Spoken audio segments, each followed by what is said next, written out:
अगर आप आपके बच्चे का या फिर खुद का बर्थ सर्टिफिकेट बनाना चाहते हैं, चाहे आपकी उम्र कितनी भी हो, अगर आपके घर में किसी बच्चे ने जन्म लिया है या फिर जो है आपका कोई बड़ा बच्चा है या फिर आप खुद का भी आपका बर्थ सर्टिफिकेट बनाना चाहते हैं, तो आज का ये पूरा प्रोसेस जो है आपको मैं लाइव दिखाने वाला हूँ कि किस तरीके से आप घर बैठे आपके नए बर्थ सर्टिफिकेट के लिए अप्लाई कर सकते हैं। फिर चाहे आप किसी भी स्टेट से बिलॉन्ग करते हैं, आप ईज़िली आपके नए जन्म प्रमाण पत्र को बना पाएँगे। आज की ये वीडियो देखने के बाद आपकी कोई भी और अदर क्वेरीज़ नहीं रहने वाली है, क्योंकि इस वीडियो में मैंने आपको डिटेल में समझाया है कि आप किस तरीके से आपके नए बर्थ सर्टिफिकेट के लिए अप्लाई कर सकते हैं। तो वीडियो को शुरू से लेकर के आखिर तक वॉच कीजिएगा बिना किसी इन्फॉर्मेशन को स्किप किए, क्योंकि अगर आप एक भी इन्फॉर्मेशन को बीच में छोड़ देते हैं तो हो सकता है आपकी कोई इन्फॉर्मेशन रह जाए और आपका फॉर्म जो है अच्छे तरीके से सबमिट ना हो और at the time of verification stage आपके फॉर्म को रिजेक्ट कर दिया जाए और फिर आपका बर्थ सर्टिफिकेट भी नहीं बनने वाला है। तो वीडियो को जो है पूरा शुरू से आखिर तक देखिएगा। जो मैंने डॉक्यूमेंट्स आपको बताए हैं उनको प्रिपेयर करके रखिएगा और जिस तरीके से मैं आपको फॉर्म फिल करना बता रहा हूँ, सेम टू सेम आपको उसी तरीके से फॉर्म को फिल करना है और आपकी जो भी रिक्वायर्ड इन्फॉर्मेशन है उसमें आपको सबमिट करनी है और उसके बाद जो है आपको मेरे बताए गए प्रोसेस के अनुसार आपका फॉर्म सबमिट करना है। तो किस तरीके से हमें हमारे बर्थ सर्टिफिकेट के लिए अप्लाई करना है, उसका पूरा प्रोसेस समझने के लिए हम चलते हैं हमारे ब्राउजर स्क्रीन पर और वहां पर चल करके हम देखते हैं कि हम हमारे किस तरीके से बर्थ सर्टिफिकेट के लिए ऑनलाइन अप्लाई कर सकते हैं। ऑनलाइन बर्थ सर्टिफिकेट अप्लाई करने के लिए सबसे पहले जो है आपको आपका किसी भी ब्राउजर को ओपन कर लेना है। ब्राउजर ओपन करने के बाद आपको यहाँ पर टाइप करना है CRS पोर्टल। तो जैसे ही आप CRS पोर्टल लिख करके सर्च करते हैं तो जो है गवर्नमेंट की ऑफिशियल CRS की जो वेबसाइट है वो आपके सामने शो होगी। आपको जो है इसके ऊपर क्लिक करना है। तो जैसे ही आप इसके ऊपर क्लिक करते हैं तो आपके सामने ये वेबसाइट ओपन हो जाती है। आप यहाँ पर इस वेबसाइट को देख लीजिए dc.crsorg.gov.in। तो गवर्नमेंट की किसी भी वेबसाइट को पहचानने का एक मेन तरीका यही होता है कि उस वेबसाइट के डोमेन नेम में आपको gov.in मिलेगा या nic.in मिलेगा। ठीक है, तो इस तरीके की वेबसाइट्स पे आप विजिट करते हैं तो जो है ये ऑथेंटिकेट वेबसाइट होती है जो कि ऑथेंटिसिटी आपको प्रोवाइड कराती है। और बर्थ सर्टिफिकेट अप्लाई करने के लिए जो है अब भारत सरकार के द्वारा जो है सिर्फ इस एक वेबसाइट को जो है यूज़ किया जाता है, जिसमें कि आपको किसी भी स्टेट का बर्थ सर्टिफिकेट आप इजीली अप्लाई कर सकते हैं। पहले जो है हर स्टेट्स के लिए जो है मल्टीपल वेबसाइट्स होती थी, अलग अलग वेबसाइट्स का लोग इस्तेमाल करते थे, लेकिन जो है अब हर चीज़ों को जो है एक ही पोर्टल पर लेकर के आया जा रहा है। जिस तरीके से आप देख पा रहे होंगे कि अब जो है राशन कार्ड के लिए भी जो है मेरा राशन जो एप्लीकेशन को यूज किया जाता है, वन नेशन वन राशन करके जो है ONRC जो है वो लागू कर दी गई है राशन कार्ड में कि वन नेशन वन राशन वाली स्कीम। तो इसी तरीके से जो है अब हर चीज़ों को जो है एक साथ कंबाइन किया जा रहा है। तो यहाँ पर जो है बर्थ सर्टिफिकेट के लिए भी जो है इस पोर्टल को लॉन्च किया गया है और इसी पोर्टल से जो है हर स्टेट के बर्थ सर्टिफिकेट चाहे वो किसी भी उम्र के हो अप्लाई किए जाते हैं। तो इस पर्टिकुलर URL को जो है ना मैं अपने डिस्क्रिप्शन बॉक्स में आपको प्रोवाइड करा दूंगा। आप इजीली वहां से जो है क्लिक करके जो है इस वेबसाइट के ऊपर रिडायरेक्ट हो सकते हैं। तो इस वेबसाइट पे आने के बाद में आपको सिंपली यहाँ लॉगिन का ऑप्शन दिख रहा होगा, इसके ऊपर आपको क्लिक करना है। तो यहाँ पर आपको जैसे ही क्लिक करेंगे दो ऑप्शन शो होंगे, जनरल पब्लिक और रजिस्ट्रेशन फंक्शनैलिटीज का, यानी कि इसके अंदर जो है जो लोग रजिस्टर होते हैं इस वेबसाइट पे जैसे कि इंस्टीट्यूशन हॉस्पिटल वगैरह वो लोग लॉगिन करते हैं। आप जो है जनरल पब्लिक है तो जनरल पब्लिक वाले ऑप्शन पे आपको क्लिक करना है। जैसे ही आप इसके ऊपर क्लिक करेंगे तो यहाँ पर आपको जो है एक लॉगिन का ऑप्शन शो होगा, दूसरा साइन अप का। तो जिन लोगों ने पहले से ही इस पे रजिस्ट्रेशन कर रखा है वो लॉगिन करते हैं। तो हमारे केस में जो है हम बर्थ सर्टिफिकेट जो है खुद का नया बनाने वाले हैं, तो यहाँ पर साइन अप का ऑप्शन आपको दिखेगा, इसके ऊपर आपको क्लिक करना है। तो जैसे ही आप साइन अप के ऊपर क्लिक करते हैं तो यहाँ पर जो है आपको जनरल इन्फॉर्मेशन कुछ पूछी जाएगी, जिसमें कि आपको आपका नाम डालना है, यहाँ पर first name, middle name, last name, उसके बाद आपको आपका जेंडर और आपकी डेट ऑफ बर्थ। इन डिटेल्स को डालने के बाद आपको सिंपली नेक्स्ट के ऊपर क्लिक करना है। तो हम हमारी डिटेल्स को फिल करते हैं और उसके बाद नेक्स्ट के ऊपर क्लिक करते हैं। तो जैसे ही आप नेक्स्ट के ऊपर क्लिक करते हैं यहाँ पर आपको जो है सेकंड ऑप्शन में आपको आपका एड्रेस फिल करना है। तो अगर आप इंडिया के अंदर से हैं तो इन इंडिया आपको चूज रहने देना है, अगर आप आउटसाइड इंडिया है तो ये वाला ऑप्शन चूज करना है। तो बेसिकली जो है इस पोर्टल पे ज्यादातर रजिस्ट्रेशन जो है इंडियन यूजर्स के ही होते हैं, हमारे केस में हम इन इंडिया ही चूज रहने देंगे। उसके बाद जो है आपको यहाँ से आपका स्टेट चूज करना है। स्टेट के बाद में आपको यहाँ पर जो है आपकी डिस्ट्रिक्ट को चूज करना होगा, फिर सब डिस्ट्रिक्ट, आपको आपका जो है विलेज या टाउन का नाम यहाँ डालना होगा। उसके बाद जो है यहाँ पे आप अपने टाउन का नाम एंटर करेंगे, उसके बाद जो है पिन कोड आपका डालेंगे, आपका कोई बिल्डिंग नंबर या नेम है तो वो आप एंटर करेंगे, आपका मकान नंबर है तो डालेंगे, उसके बाद आपकी स्ट्रीट का नेम है तो आप एंटर कर सकते हैं। उसके बाद जो है आपका जो एरिया का पोस्ट ऑफिस पड़ता है या जो लोकेलिटी होती है उसको एंटर करने के बाद फिर आपको नेक्स्ट के ऊपर क्लिक करना है।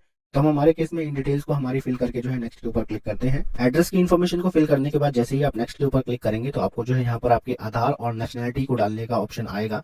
तो आप आपके यहाँ पे आधार नंबर को एंटर करेंगे, आपकी नेशनैलिटी को डालने के बाद में इस चेकबॉक्स के ऊपर क्लिक करके जो है नेक्स्ट के ऊपर आपको क्लिक करना होगा। तो हम हमारी इन डिटेल्स को फिल करते हैं और फिर आगे का प्रोसेस आपको समझाते हैं। आधार की डिटेल्स को फिल करने के बाद में आपको यहाँ पर जो है आपका मोबाइल नंबर एंटर करने के लिए कहा जाएगा। तो आप यहाँ पर आपका जो है मोबाइल नंबर एंटर कर देंगे, उसके बाद सेंड OTP के ऊपर आपको क्लिक करना होगा। तो आपके मोबाइल नंबर पर जो भी आपने यहाँ एंटर किया होगा उस पर एक OTP भेजा जाएगा, उस OTP को आपको यहाँ पर डाल लेना है। OTP एंटर करने के बाद में जो है आपका 5th सेक्शन ओपन होकर के आ जाएगा और वहाँ पर जो है आपको आपकी ईमेल ID डालनी होगी और ईमेल आईडी डालने का जो सेक्शन है इसमें ऑप्शनल है, आप डालना चाहे तो डाल सकते हैं, अदरवाइज जो है स्किप वाले ऑप्शन पे आपको क्लिक करने का ऑप्शन मिलेगा, आप उस पर्टिकुलर सेक्शन को स्किप भी कर सकते हैं। तो जो है जैसे ही आप उसमें ईमेल आईडी डाल करके या स्किप करके जो है आपका रजिस्ट्रेशन कर लेंगे तो जो है आपको लॉगिन वाले पेज पे आ जाना है। दोस्तों रजिस्ट्रेशन कंप्लीट करने के बाद वेबसाइट पे अब आपको जो है लॉगिन करना होगा। लॉगिन करने के लिए सिंपली जो है आपको यहाँ पे होम पेज पे आना है, अगेन जो है लॉगिन वाले ऑप्शन पर क्लिक करना है, फिर जनरल पब्लिक को चूज करना है और जनरल पब्लिक चूज करने के बाद यहाँ पे आपको आपका जो है मोबाइल नंबर या ईमेल एड्रेस को डालना है। तो उसके बाद जो है ये कैप्चा आपको शो हो रहा है, इसको सॉल्व करके लॉगिन के ऊपर क्लिक करना है। जैसे ही आप लॉगिन के ऊपर क्लिक करेंगे तो आपके जो है रजिस्टर्ड मोबाइल नंबर पर एक ओटीपी भेजा जाएगा, उस ओटीपी को आपको यहाँ पर इंटर कर लेना है। हमारे केस में हमें जो ओटीपी भेजा गया है उस ओटीपी को हम हमारे इस सेक्शन में इंटर कर लेते हैं। ओटीपी इंटर करने के बाद आपको सिंपली लॉगिन के ऊपर क्लिक करना है। तो जैसे ही आप लॉगिन के ऊपर क्लिक करेंगे तो कुछ इस तरीके का डैशबोर्ड आपके सामने ओपन होकर के आ जाएगा और यहाँ पर जो है मैं आपको दो ऑप्शंस बता देता हूँ, एक फ्रेश रजिस्ट्रेशन के लिए, एक जिनका जो है बर्थ पुराना है उनके लिए, दोनों स्टेप बता रहा हूँ। अगर आपके बच्चे की उम्र 1 साल से कम है तो आपको यहाँ पे बर्थ में जाना है और यहाँ पर जो है रिपोर्ट बर्थ वाला ऑप्शन को चूज करना है। जैसे ही आप रिपोर्ट बर्थ वाले ऑप्शन को चूज करेंगे तो जो है यहाँ पर ये 4 स्टेप में जो है आपके सामने ये फॉर्म ओपन होकर के आएगा। इन पूरे फॉर्म को आपको फिल करके जो है लास्ट में एक्चुअल फाइनल सबमिट कर देना है। और अब जो है दूसरा स्टेप उन लोगों के लिए है जिनकी जो है 1 साल से ज्यादा की उम्र हो गई है, तो उनको यहाँ पे जो है अगेन बर्थ के ऊपर जाना है, ऐड ओल्ड बर्थ इवेंट, इसके ऊपर क्लिक करना है। तो बेसिकली जो है 1 साल से कम बच्चों का जो है रजिस्ट्रेशन बहुत इजीली हो जाता है और जो 1 साल से ज्यादा के बच्चे होते हैं जिनकी उम्र ज्यादा होती है तो उसमें जो है काफी ज्यादा दिक्कतों का सामना करना पड़ता है। तो इसीलिए जो है मैं आपको जो है 1 साल से ऊपर के बच्चे का प्रोसेस बताने वाला हूँ। अगर आपको जो है उसके ऊपर वीडियो चाहिए हो कि भाई 1 साल से छोटे बच्चों का जो है किस तरीके से बनाना है, जैसे कि मैंने आपको बताया बर्थ के ऊपर क्लिक करके रिपोर्ट बर्थ वाले ऑप्शन को आपको चूज करना है और उस फॉर्म को फिल करना है। तो अगर आपको उस पर्टिकुलर टॉपिक के ऊपर वीडियो चाहिए तो कमेंट सेक्शन में कमेंट करके मुझे बताइएगा, मैं उसके ऊपर भी आप लोगों के लिए वीडियो लेकर के आ जाऊंगा।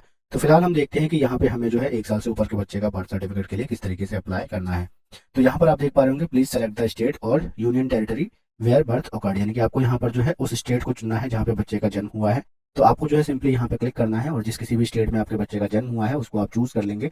हमारे केस में हम अपने स्टेट को चूज कर लेते हैं और जैसे ही मैंने यहाँ पे स्टेट को चुना, आप यहाँ देख पा रहे होंगे आपको जो है एक नोट यहाँ पर दिखाई दे रहा है, for auto translation of data entered from English to regional language and vice versa plus space bar, यानी कि आपने यहाँ पर जो भी इन्फॉर्मेशन फिल करेंगे ना उसको जो है ऑटोमेटिक ट्रांसलेट किया जाएगा। यहाँ पे आप लैंग्वेज देख पा रहे होंगे कि इंग्लिश को हिंदी में ट्रांसलेट किया जाएगा।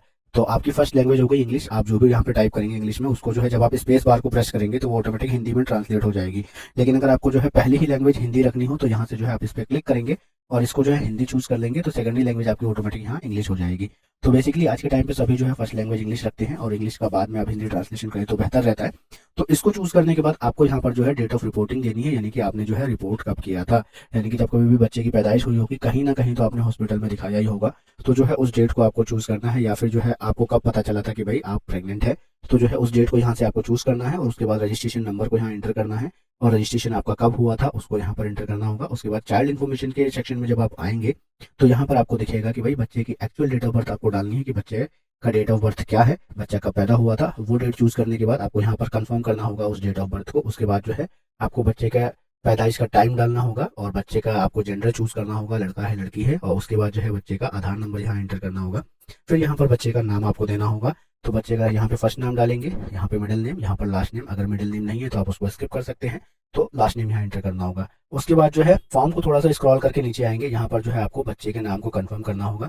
तो अगेन जो है बच्चे का नाम यहाँ पर एंटर करेंगे, first name, middle name, last name, जिस हिसाब से भी आपके बच्चे का नाम हो वो आप यहाँ एंटर कर लेंगे। उसके बाद जो है बच्चे के फादर्स की इन्फॉर्मेशन को फिल करना होगा आपको, जैसे कि उसका फर्स्ट नेम हो गया, फादर का first name, middle name, last name, जो कुछ भी आप यहाँ टाइप करेंगे ना वो सभी चीजें यहाँ पर आपका हिंदी में आएगा और हिंदी में जो है आपको जो भी डिटेल्स शो होगी एक बार उसको अच्छे तरीके से आप चेक कर लेंगे। उसके बाद जो है यहाँ पर जो है फादर का मोबाइल नंबर आपको एंटर करना होगा, ईमेल आईडी देनी होगी और फादर का आधार नंबर देना होगा। उसके बाद जो है फॉर्म को थोड़ा सा स्क्रॉल करके नीचे आएंगे तो यहाँ पर जो है आपको मदर्स इन्फॉर्मेशन फिल करनी है बच्चे की, जिसमें कि माँ का पहला नाम, उसका मिडिल नेम आपको डालना होगा और लास्ट नेम। तो जिस हिसाब से भी माँ का नाम हो वो आप डाल लेंगे। अगर किसी का जो है फर्स्ट नेम और लास्ट नेम है तो जो है आप सिंपली फर्स्ट नेम में डालेंगे और लास्ट नेम में डालेंगे, और अगर किसी का सिर्फ सिंगल नेम है तो फर्स्ट नेम में डाल करके आप छोड़ देंगे। क्योंकि आप यहाँ देख पा रहे होंगे जिसके आगे आपको इस तरीके का जो है ब्लू कलर का ये डॉट शो हो रहा है वो फील्ड मैंडेटरी है, बाकी फील्ड आप नहीं भी भरेंगे तो चलेगा। लेकिन हाँ, आपको डिटेल्स जरूर चेक कर लेनी है आधार कार्ड से कि भाई आपके फादर मदर का नाम जो है पूरा किस तरीके से है, उसमें first name, middle name, last name तीनों है, या फिर फर्स्ट नेम और लास्ट नेम है, या फिर सिर्फ फर्स्ट नेम है। जिस हिसाब से भी नाम हो उन सभी इन्फॉर्मेशन को फिल करते हुए आपको यहाँ पर जो है आगे बढ़ना है। यहाँ पर आप देख पा रहे होंगे मदर का मोबाइल नंबर मांग रहा है और ईमेल आईडी मांग रही है, तो इन दोनों चीजों को हम फिल करेंगे। उसके बाद जो है मदर का आधार नंबर आप एंटर करेंगे। बच्चे की मदर का आधार नंबर यहाँ डालने के बाद आपको फिर से फॉर्म को स्क्रॉल करके नीचे आना है और जैसे ही आप फॉर्म को स्क्रॉल करके नीचे आएंगे तो यहाँ पे जो है आपको address of parent at the time of birth of the child आपको ये एंटर करना होगा कि बच्चे की पैदाइश के वक्त जो है माँ बाप का क्या पता था, है ना, बच्चे के जन्म के समय माता पिता का क्या पता था, वो आपको यहाँ एंटर करना है। तो जो है वो इंडिया के अंदर थे या इंडिया के बाहर थे, वो आपको चूज करना है। बेसिकली अगर इंडिया में रहने वाले हैं तो आप इंडिया में ही होंगे, तो इन इंडिया आपको चूज करना है। आपको जो है स्टेट आपको चूज करना है, यहाँ से डिस्ट्रिक्ट चूज करना है, सब डिस्ट्रिक्ट चूज करना है। आपको आपके गांव या शहर का नाम को चूज करना है। उसके बाद जो है आपको आपका अगेन गांव या शहर का नाम यहाँ पर चूज करना है। आपको एरिया का पिन कोड आपको डालना होगा और फिर आपको यहाँ पर प्रॉपर आपका एड्रेस फिल करना है, यानी कि आपका कोई बिल्डिंग या मकान नंबर या घर का नाम है तो वो डालेंगे और यहाँ पे मकान नंबर आप डालेंगे, गली मोहल्ले का नाम डालेंगे, आपका लोकेलिटी या पोस्ट ऑफिस क्या पड़ता है वो आप डालेंगे। उसके बाद जो है यहाँ पर परमानेंट एड्रेस ऑफ पेरेंट्स पूछा जा रहा है, यानी कि माता पिता का जो है स्थायी पता क्या है वो आपको यहाँ पर डालना है। अगर जो है आपका स्थायी पता और जहाँ बच्चे का जन्म हुआ था वो दोनों सेम है तो जो है आपको यहाँ पर क्लिक कर देना है यस, और अगर सेम नहीं है तो आपको जो है नो पे क्लिक करना है। तो जैसे सेम वाले सिचुएशन में जैसे ही आप यस करेंगे तो ये प्रॉपर पूरा एड्रेस जो है आपका नीचे आ जाएगा। और अगर आप नो पे क्लिक करते हैं तो आपको जो है अगेन दोबारा से इसी तरीके का फॉर्म ओपन होगा। जैसे मैं आपको दिखा दूं, अगर मैं नो पे क्लिक करूंगा तो यहाँ पर जो है सेम एज इट इज मेरे सामने ये फॉर्म ओपन होकर के आ गया, जैसा ये आपको ऊपर दिख रहा है। तो जो है आपको स्थायी यानी कि परमानेंट एड्रेस यहाँ फिल कर लेना होगा। अगर जो है परमानेंट एड्रेस सेम है जहाँ बच्चे का पैदाइश हुई थी तो आप यस पे क्लिक रखेंगे तो जो है वो आपके सामने से हट जाएगा। उसके बाद आपको यहाँ पर प्लेस ऑफ बर्थ डालना होगा। प्लेस ऑफ बर्थ आपको यहाँ से चूज करना है कि बच्चे का जन्म घर पर हुआ था या किसी और जगह।